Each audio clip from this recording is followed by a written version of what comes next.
All right. How's everybody doing out there today? This is Gold Pilled here with the Gold Pilled stream. And this video is going to dive into Alex Jones a little bit. His buddy, uh, often guest, Steve Pacinic. And kind of a little bit of the inside deep state connections these two have. And what got me thinking about this was old Devin Stack with Blackpilled. His most recent stream, he covered some the Kay Griggs interviews. And if anyone's not familiar with the Kay Griggs interviews, I highly recommend you go watch them. All of them together is about 8 hours. They are still on YouTube. Um, you can download them through torrent sites. I'm currently downloading them now just to make sure, there was nothing edited out of the YouTube videos.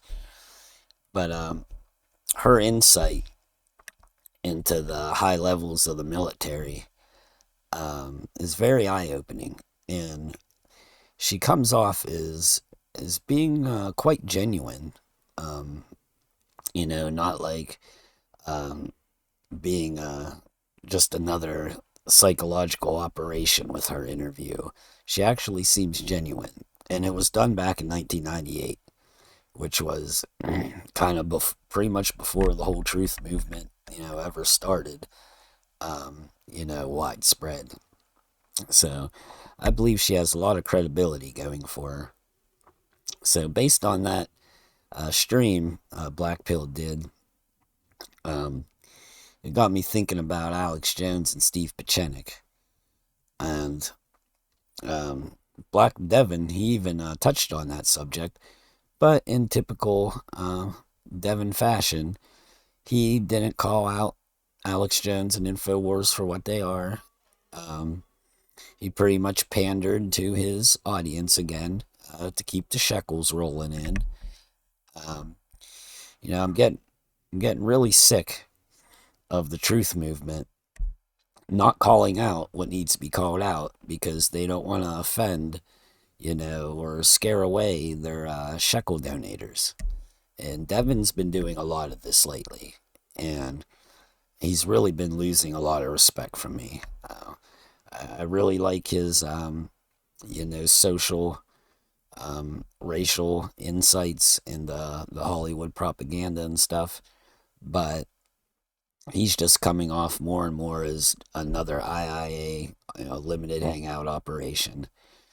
And, he can't call out, the real things that need called out, like Nick Fuentes and America First and Alex Jones and InfoWars. And um, I believe he had a couple interactions with Alex and InfoWars. And he's like, oh, they, they didn't really come off as evil to me.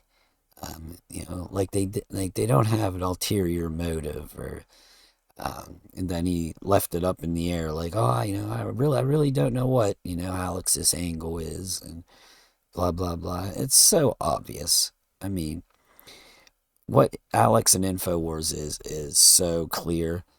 It is an operation. It always has been. Alex has likely been some kind of an asset right from the beginning. In Alex's earlier career, he came up, speaking a little bit of truth, and people liked him. But even Bill Cooper has seen him for what he was and called him out. And then, once he got popularity and started getting bigger, and got on YouTube and the popularity of YouTube, and um, when the fake truth movement, got kicked in, Alex changed tune, and he's just off on another level now, pushing disinfo propaganda. So he's very likely always been an operation. And you need to see that because he is so wildly popular. Um, I have a very small viewer base here so far. And out of all my videos, my Alex Jones video has the most views. I think it's like 50 views or something. So people like Alex. They are looking for Alex. They are looking for his information, and they found my video. It's you need to wake up to Alex Jones and InfoWars. He didn't name his show InfoWars for nothing. It's information warfare, but it's information warfare against the people. It's not information warfare against the controllers or against the deep state. It's information warfare on the people, to dupe them and control them. So let's share my screen and get into this here. All right, so let's start off with Kay Griggs. Okay, if you haven't seen this, I recommend you watch all of it, all 7+ hours of it. Very informative, and remember, this is back in 1998. So let's get started with this a little bit, so you get a little background. Your name is Catherine Pollard Griggs? Yes. You are the wife of Colonel George Griggs? Yes. 11 years of marriage? Yes. It's true that your husband is and has been the head of special operations under Admiral Kelso, NATO? Yes. And it's true that you were the head of the hospitality committee?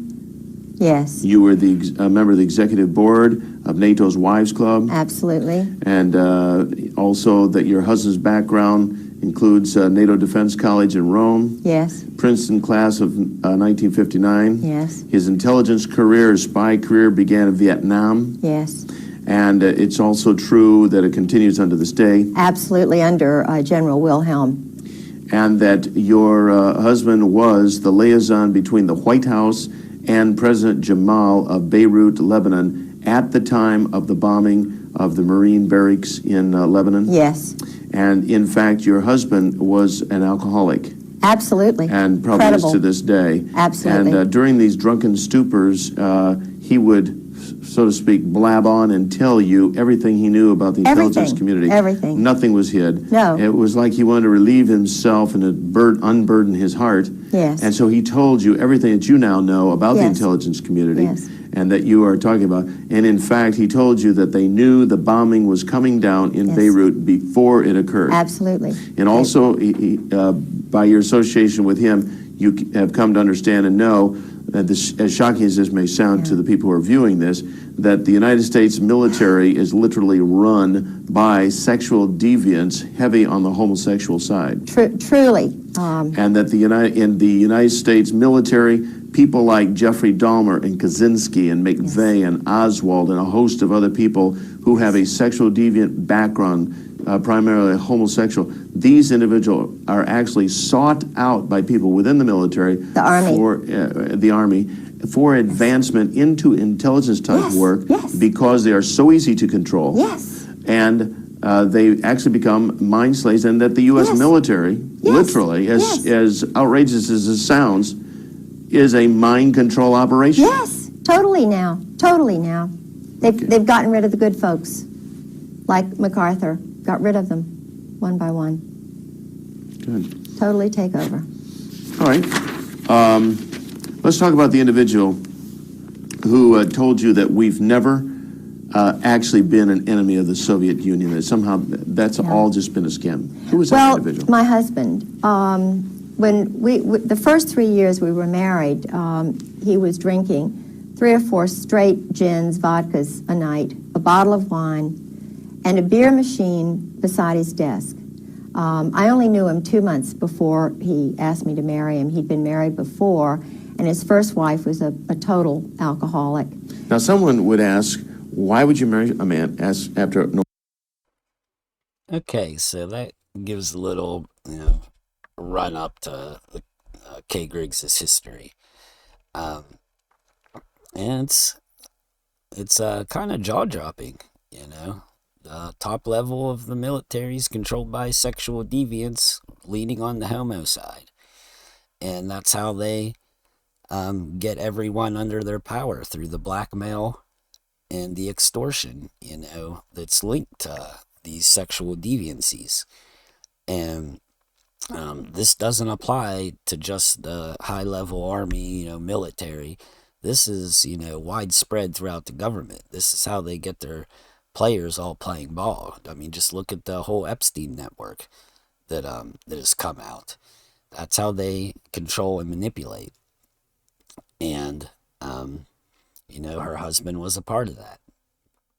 And here's a little video I found to kind of bolster support that what she is saying is true. Let's watch that.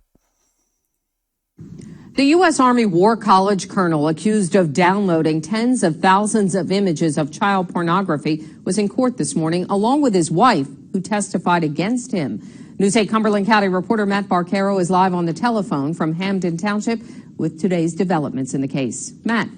Susan, as you can imagine, some tense and uncomfortable moments in the courtroom. On top of that, the prosecution added 10 new counts of possession of child pornography. Colonel Robert Rice, he didn't talk to the judge during the hearing, nor did he talk to his wife, Marilyn. She took the stand first and told the judge her husband has been having a pornography addiction throughout their 10-year marriage. She says that she secretly downloaded spyware on her husband's laptop, and that's how she discovered the child pornography. When she confronted him about it, he said, "I'm sorry, I need help." So far, police say they have found 30,000 images of suspected child pornography on the colonel's laptop. As for the defense, though, the Rices are going through a divorce, and repeatedly, Colonel Rice's defense attorney asked Marilyn if she was blackmailing her husband. The defense believes, since there is no way to tell who exactly was downloading the pornography on the laptop, they believe that Marilyn did this intentionally to frame her husband and then to get more out of the divorce settlement. She denied that allegation when she was on the witness stand this morning. But this case is going forward. The judge said there is enough evidence to continue this to the next step in the judicial process. Coming up later on News 8, you'll hear from attorneys on both sides of this case, one that is getting extremely personal. Susan? Sounds like it. All right. Thank you, Matt. Okay, so that little clip is interesting. That's a colonel of the U.S. Army War College. Child pornography. That links to, what Kay talks about with all those high-level military being sexual deviants. And if you watch the full interview, she goes into how they have judges under their control that are, they take orders because they're still like in a military sense. They're called JAGs. We're going to touch on that here in a second, but they have judges in place. And whenever wives come up in divorce proceedings that have information, these judges, they get in on the case and they make sure that, information is silenced.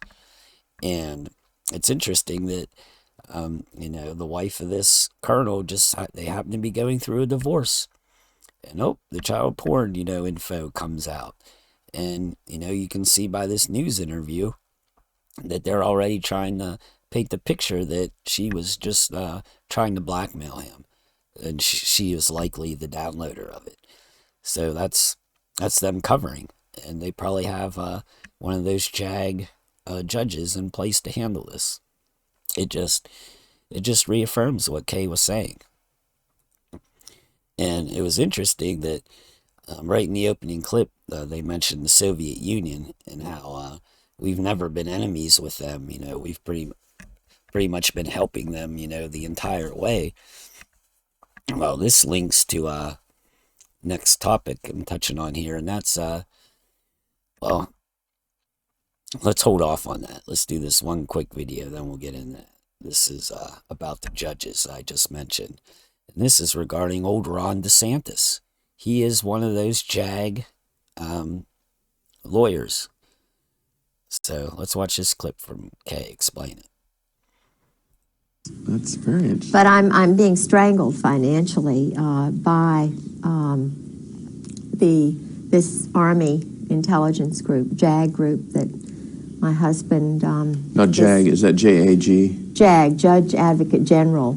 I think American citizens do not realize how many JAGs are in our court system, and they take orders. They are in the chain of command, they're active reserve, and they are in our court system everywhere you look. Not just federal, state and local? Everywhere, yeah. And they're going to meetings once a month, and if there is a case like many of the military intelligence wives like myself, and we have information that would come out in a divorce hearing or whatever, they totally control it.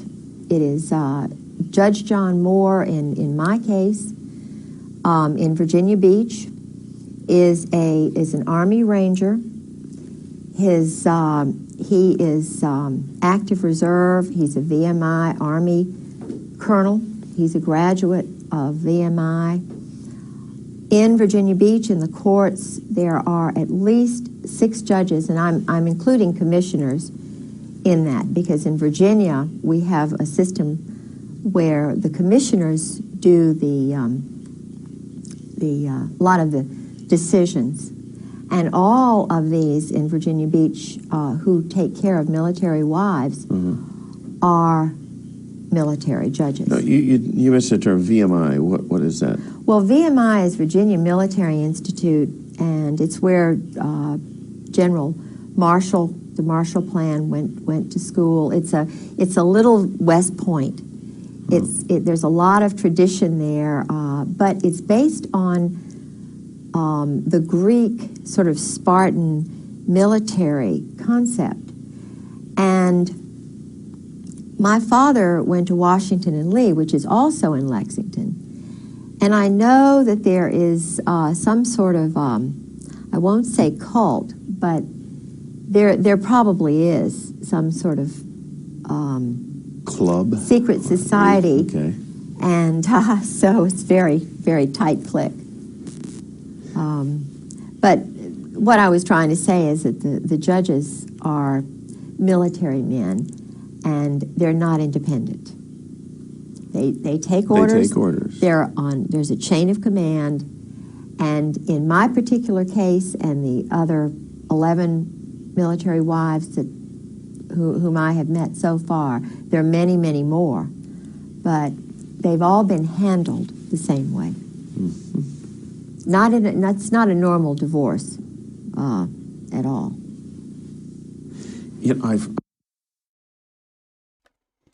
So there she explains what the JAG is, Judge Advocate General or something.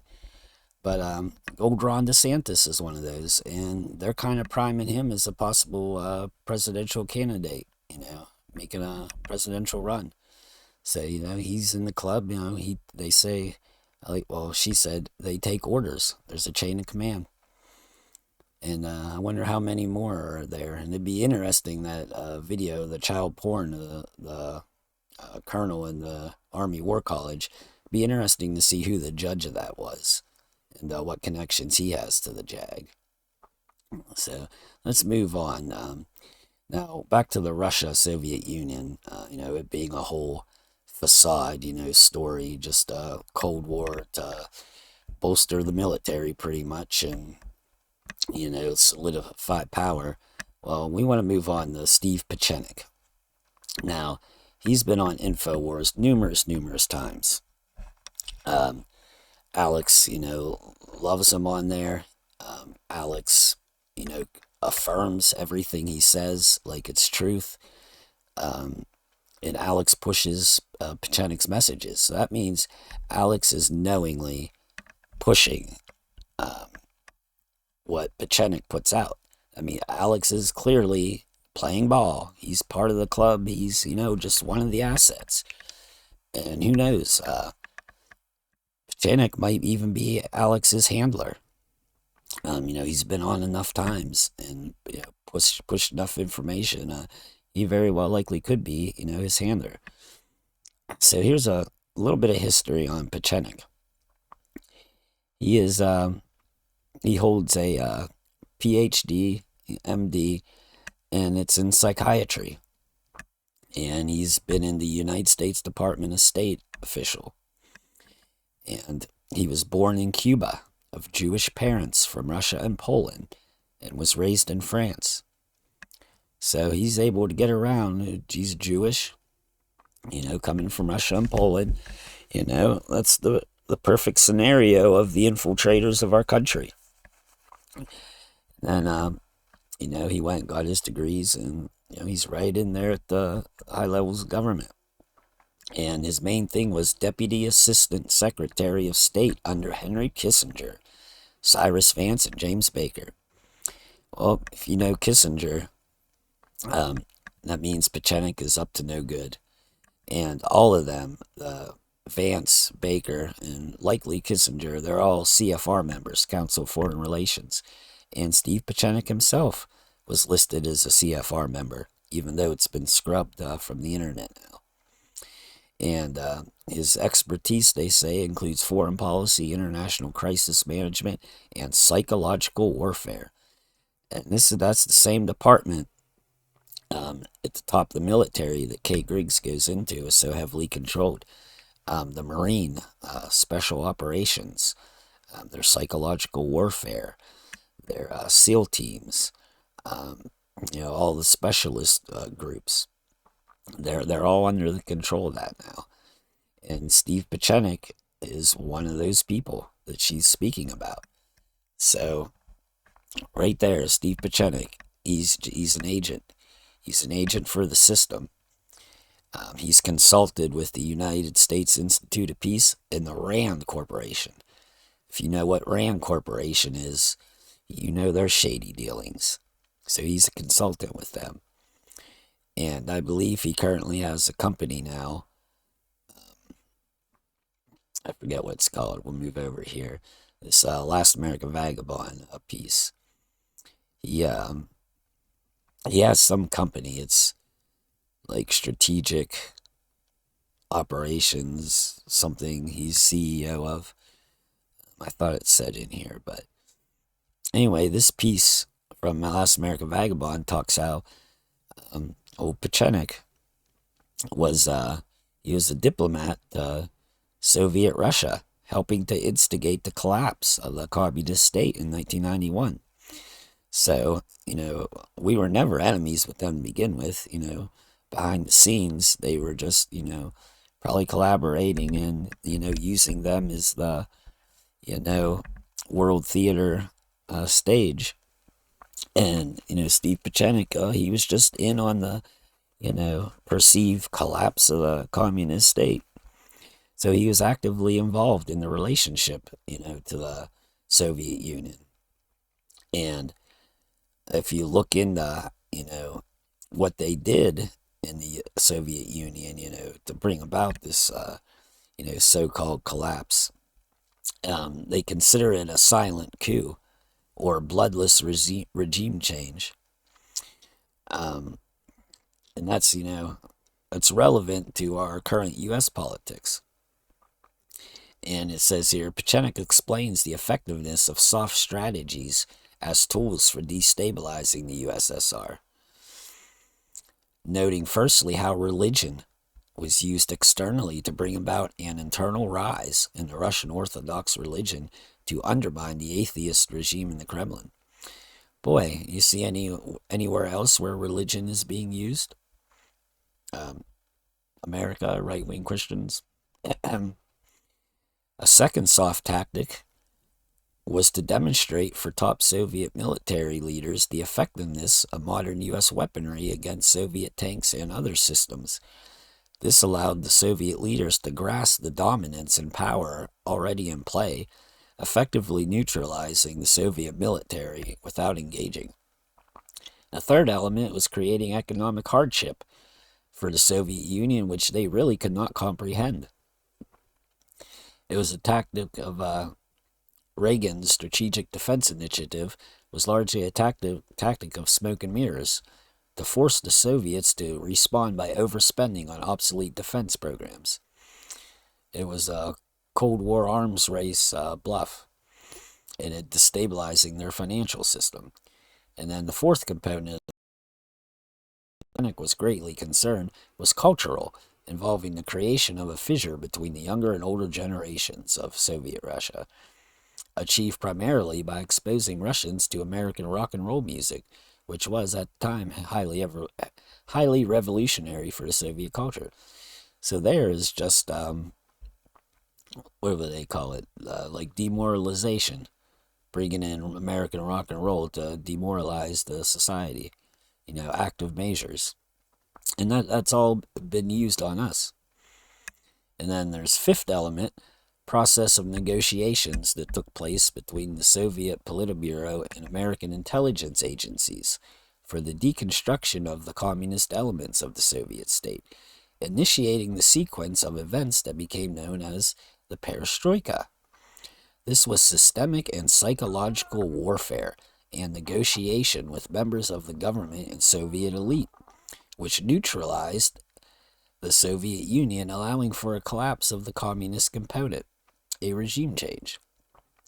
So that's how they use psychological warfare to destabilize over there. And super highly involved in it is old Mr. Pacinic here. Excuse me. And then it comes down here to talk about the WikiLeaks. Revelations made public by WikiLeaks impacted the result of the 2016 election.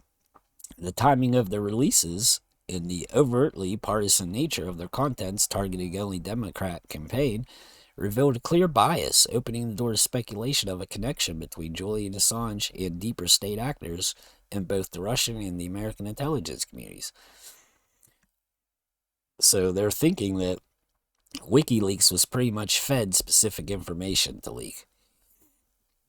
And it says here, the primary defensive play of the Democrats was to blame Russia, without ever providing specific evidence of Russia's involvement in the leaks. Yet, some analysts indicated that the NSA was the source of the leaks, and that a silent coup had been initiated by the U.S. intelligence community, covertly working to prevent a Clinton win. Now, after the election, the manipulation of the body politic continues as protests organized by political front groups funded by the likes of Soros continue, and resistance to a Trump presidency picks up steam. So it sounds like WikiLeaks and stuff is involved in the intelligence community, and it sounds like the whole Trump campaign and election, and then the whole Russian collusion story after he was elected, it's all orchestrated. It's all meant to move the public, create divides, create cohesion between certain groups, the Trump-tards, all them coming together, making the Democrats look like the bad guys. It's all psychological operations. It says here, the nation is clearly being manipulated by off-screen actors on both sides of the stage. Oh yeah, it's clear. It's both sides. It's not one or the other. It says, many of the elements of regime change noted by Pacinic are visibly in play in America today. Yep, that's true. Religion is weaponized, as Islam is being used by globalists as an invincible enemy. Well, it's not just Islam. It's all the religions they're utilizing. And then the arms race, still continues with Russia and China currently. Economic warfare is in play with the banking and financial crises. There's elements of the cultural war in the U.S. as millennials and so-called social justice warriors are attempting to disrupt civil discourse, essentially advocating for the end of free speech. Well, that's true. So Pieczenik is highly involved in this, not just here in the U.S., but internationally. Very big player in everything, even down to the WikiLeaks and stuff. And he is, often guest on Alex Jones. It don't take a genius to connect these dots and realize that Alex Jones and InfoWars is asset of the state. They are there to put out narratives that the controlling elite deem fit. Whatever he puts out, they want you, to take in. And whatever reason they want you to consume that info, is up to them. But, they want it out there. You need to understand that, you're not being shown stuff they don't want you to see. It has a goal. It has a reason. There is an angle to it. Now, a little bit more here just to prove my point with Alex Jones Infowars. Here is a Sunday Night with Megyn Kelly where she interviews Alex Jones. This is full-on mainstream media. NBC, Megyn Kelly interview with Alex Jones. This is 2017. They would not put a true conspiracy theorist, as they call them, they would not put a legit truther on mainstream media like this. This is just PR, bread and circus. Get Alex's name out to people who normally wouldn't hear him. So maybe they'll look into him and they'll go get his limited hangout BS info. And, whatever angle that's playing, they'll be in on it. It's all just BS in an operation. Let's play a couple minutes of this. First tonight, our report on the incendiary radio host, Alex Jones. For years, Jones has been spreading conspiracy theories, claiming, for instance, that elements of the U.S. government allowed the 9/11 attacks to happen and that the horrific Sandy Hook massacre was a hoax. Some thought we shouldn't broadcast this interview because his baseless allegations aren't just offensive, they're dangerous. But here's the thing. Alex Jones isn't going away. Over the years, his YouTube channel has racked up 1.3 billion views. He has millions of listeners and the ear of our current president. We begin our report with his reaction to the recent terrorist attack in Manchester, England. I love in Manchester. Alex. So you see there, some say we shouldn't even air this or do this interview, but to tell you the truth, Alex Jones is not going away.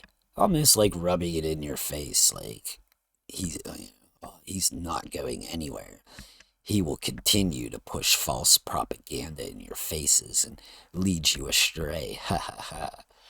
It's so obvious. Mainstream media, giving Alex PR time. So, and then here's another mainstream media. This is 2018 BBC.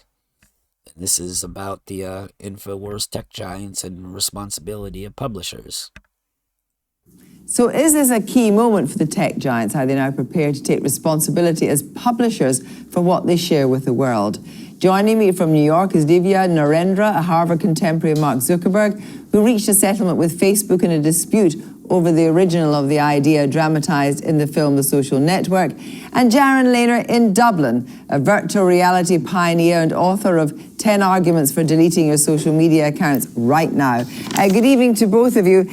First of all, Divya Narendra, do you think this is a critical moment for the tech companies?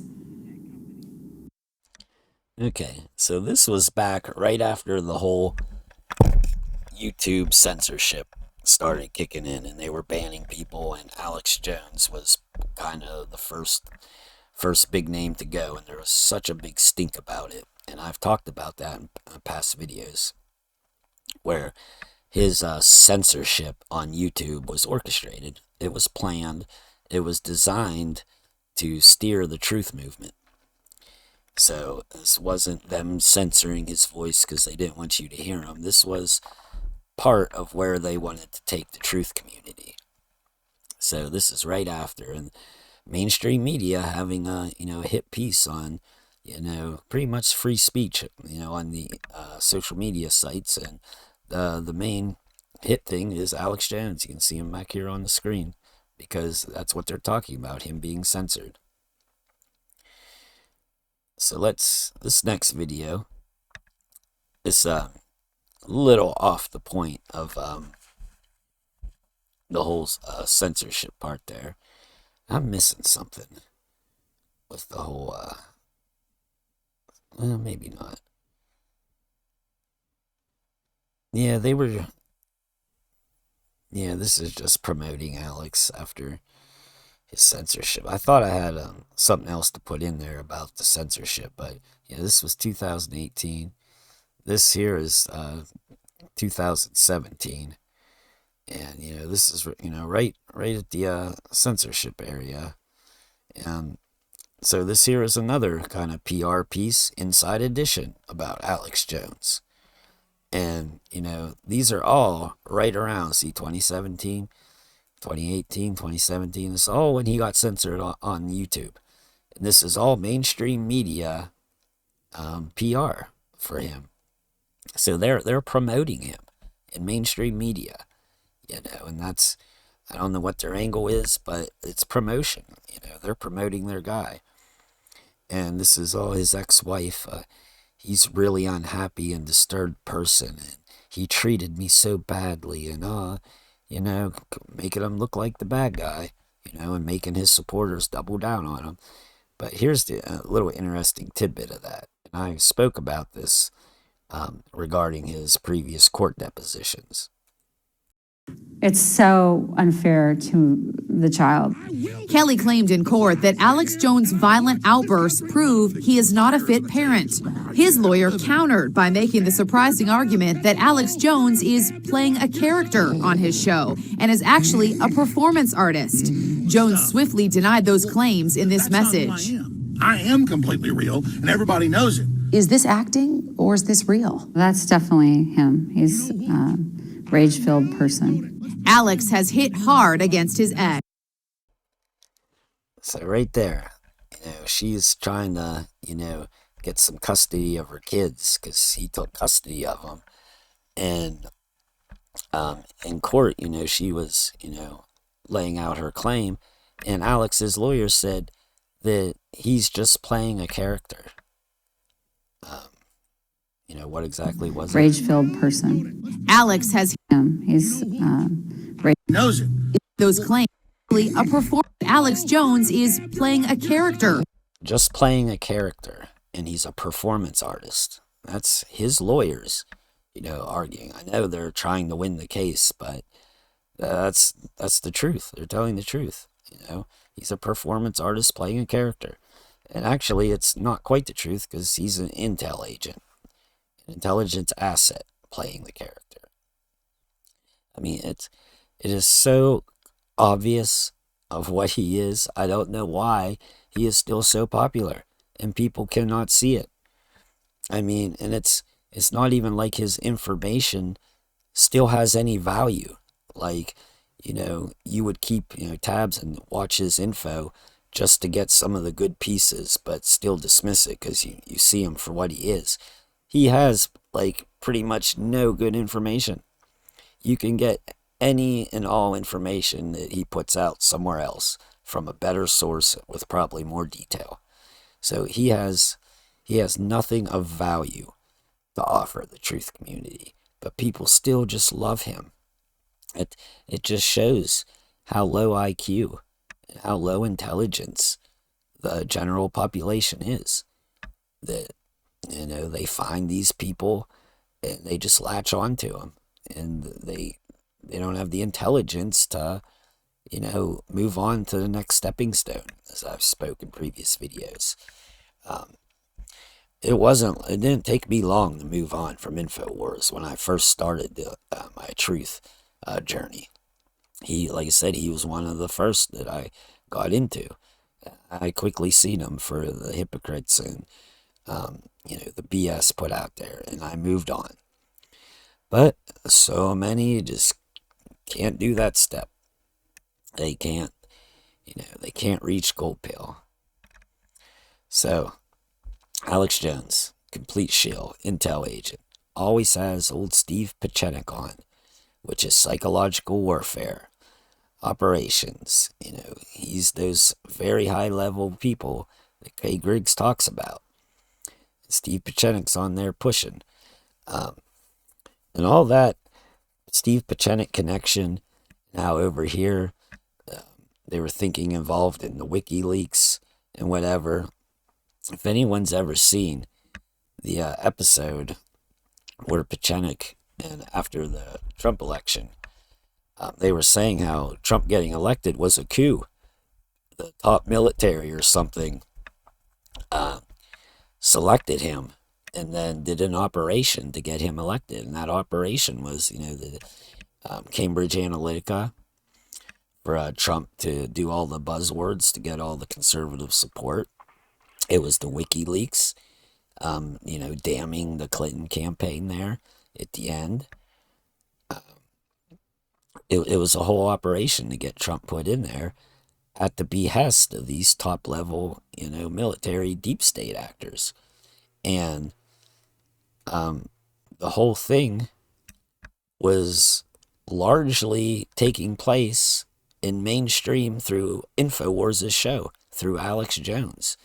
I believe I didn't go far enough in this video here, so let's continue it and see how big of a role Alex Jones had in Trump getting elected. Alex Jones was nearly 5,000 miles away from Manchester, England, when a suicide bomber killed 22 people at a concert. Did what he often does. Stars rock concert. The same, in response to which many people... No, I'm sorry, I didn't... That an 8-year-old... And the ages of the victims weren't even now the victim saying that it's their fault. This is classic Alex Jones. They can just carte blanche, go anywhere they want. He has spent nearly 2 decades on the fringe, shouting his conspiracy theories into any microphone he could get in front of. Here he is on Austin Community Television in 2001. Tyranny is enveloping the globe. He and his company InfoWars have been steadily gaining followers for years, producing radio shows and webcasts, which reach millions a month. But Jones's influence hit new heights when he attracted a very famous fan, then presidential candidate Donald Trump. I just want to finish by saying your reputation's amazing. In December 2015, Mr. Trump appeared on Jones's radio program, offering praise and promises. I will not let you down. You will be very, very impressed, I hope. And I think we'll be speaking a lot. Separately, both men had supported the false statement that Barack Obama was not a natural-born citizen. Donald Trump is surging. And they've had more in common since. I agree with Trump on that. He agrees with me. Because I've got articles. He's following Alex on coal. He's following Alex on guns. He's following Alex on borders. The 2016 campaign was good for InfoWars. Its YouTube monthly views reached 83 million in November 2016, more than 5 times higher than the previous November. And when Mr. Trump won, Alex Jones found himself with access to the seat of power. InfoWars got a temporary White House press pass for the first time, and Jones says Mr. Trump called him after the election to thank him for his help. You have said that it's surreal to say something on InfoWars and then hear it come out of the press. So see how big of a part Alex Jones and InfoWars played in the operation to put Trump in power. Trump was on his show before the election. Steve Pacenic's connection to InfoWars and Steve Pacenic's connection to the military elite psychological operations. Steve Pacenic's connection to WikiLeaks in the Soviet Union and Russia, the perestroika. All of that was in the operation, it was continued with getting Trump in place. The WikiLeaks, damning the Clinton campaign at the last, minute to boost Trump. All that. Do you see the connections? InfoWars and Alex Jones are not organic truthers on your side. They are complete assets and propaganda wing of this control group. You just see that by doing this, how much more viewers and support Alex Jones and InfoWars got from this whole Trump thing. It boosted their ratings. And now even after he got, censored off YouTube, he has more money than he's ever had. I showed you the production value of his current studio. He is still just moving up in, the wealth, even though he's supposedly the most censored guy on the internet. It's all an operation. It's all psychological dupe. They are duping everyone. And it's so obvious to me. I don't know why so many still can't see it, and so many still love Alex Jones. Let's carry on. President of the United States mouth a couple days later. I mean, that has happened, but... Do you think he's watching? I mean, I know Trump watches and sees the clips and things. We did find indications of that. On July 22, 2015, InfoWars put up this video, claiming it showed drug trafficking along the U.S.-Mexico border, although we don't know what it actually shows. We actually witnessed a drug smuggling operation from Mexico into the U.S. 3 days later, Mr. Trump gave this speech in Iowa. Big story, it's all over the place now. Guys swimming across and big bags of stuff, it's drugs, swimming across the river. This was InfoWars previewing the first presidential debate between Donald Trump and Hillary Clinton. I think she's going to show up and on drugs, though. She's going to be whacked up. And Mr. Trump's take not long after. We should take a drug test prior, because I don't know what's going on with her. Donald Trump ally and frequent InfoWars guest Roger Stone underscored the connection between Jones and the Trump campaign in a tweet last spring. It read, MSM elites don't see that Alex Jones and InfoWars reach millions of Donald Trump supporters and helped make the Trump revolution. Donald Trump calls me, secretary says, Donald Trump would like to talk to you, Mr. Jones. You'd like to talk to him? Yes, boom. While Jones has boasted of his contact with the president on his radio show, he downplayed it in his interview with us, claiming the mainstream media, or MSM, has exaggerated their connection. I think my influence on Trump is way... So those pieces where, Alex puts out, a piece of info truth, and then days later, Trump, references the exact same thing. That's not Trump watching InfoWars and being a fan. That's the controllers of these two buffoons sending down the orders. He put out those pieces intentionally, and Trump talked about them intentionally. This is them, psychological operations on their supporter base's minds. It makes them draw connections and Trump is fighting for us. Look, he pays attention to Alex, the real truther, and blah, blah, blah. It's all psychological operations. And then old Roger Stone there, if you don't need another connection into the deep state, you got Roger Stone, which was Alex's right-hand man there all through the Trump thingy, because Roger Stone is just another player of that same group that Pacenic's with. He's another sexual deviant, old Roger Stone, and likely an asset. And look at all the propaganda Roger Stone pushed while he was on Alex Jones through the Trump era. Ridiculous. Absolute ridiculous. Where's Roger at now? Trump ain't there, so that whole operation's over with. So Roger ain't needed. Pacinic still comes on, because like I said, Pacenic's likely Alex's handler. And, he still lets Pacinic come on and spout complete lies. And if you remember recently, Pacinic was on saying they had QR codes or microchips or something in the voting ballots, and that means everything is, digitally logged, and they were going to prove voter fraud, real soon. Nothing ever came of it, never heard any more, and that was on InfoWars. Alex permits them to come on here and push, deep state propaganda, psychological warfare on his viewers, because Alex is part of that very same group. He is an intel agent. You must see that, people. You need to see these online figures for who they are. The whole online truth movement now is largely all controlled. There is very, very few online truthers that seem genuinely independent. And I mean independent as in they're doing, good, in the truth community on their own with no influence from an outside source. I see very... probably none. Everyone, there seems to be an angle with everything in the truth community from my observation. Everyone. I got my my first legible comment the other day on my last video. Someone's a Jimmy Dore fan. And, they had to call me out of, I gained respect for him when he started speaking truth after the jab, but then I bashed him and disrespected him and did the opposite of that. That's what an ass backwards way of thinking.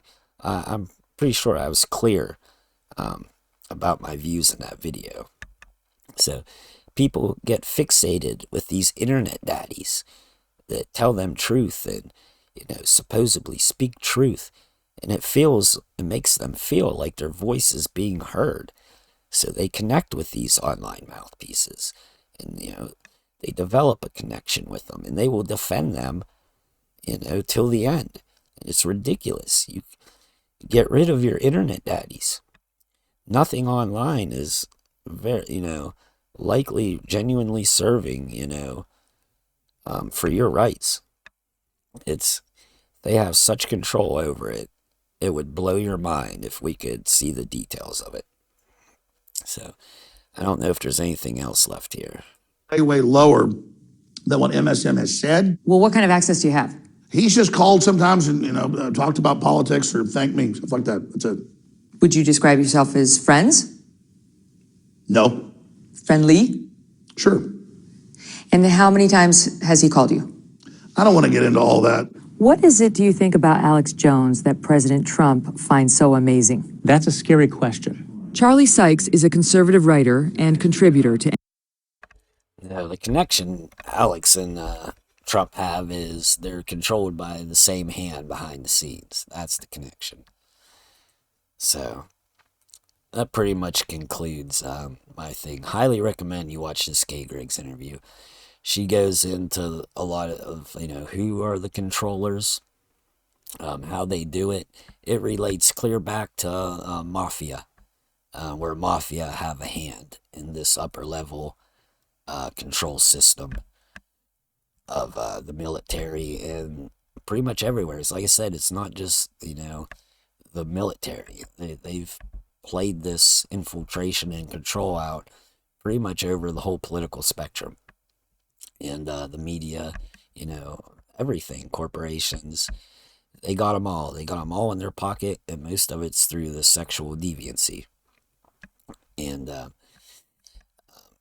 large faction of it is Jewish. And it goes back to, with the mob connections, it's, the Jewish mob control, Jewish mafia control, and it might be, Italian mafia on the front of it, but really behind it, it's Jewish mafia, Russian Jewish mafia. So I hope this is giving you guys some more perspective on InfoWars and Alex Jones. You need to wake up to what he is.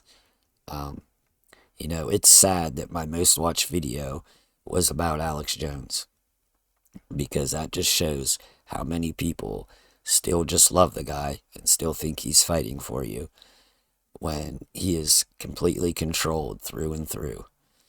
A man is a millionaire and he goes to sleep comfortably at night, probably on his $1,000 pillow, knowing that he's just making a killing, duping you, and he's part of the club, which we are not.